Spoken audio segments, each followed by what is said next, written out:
Bila korang ada homestay, korang perlu fikirkan sistem ini.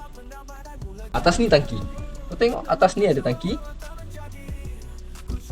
So sistem ini water pump. Okay guys, inilah dia water pump. 1 horsepower yang support tandas, 4 tandas di rumah dan 2 tandas di luar. Cara penggunaannya, ini adalah switch dia on. Korang kena buka pipe yang ini, korang kena tutup pipe yang ini, barulah water pump ini berfungsi untuk ambil air di tangki tadi, support ke rumah. Lepas tu bila korang tak gunakan, korang switch off, korang tutup yang ini, buka yang ini.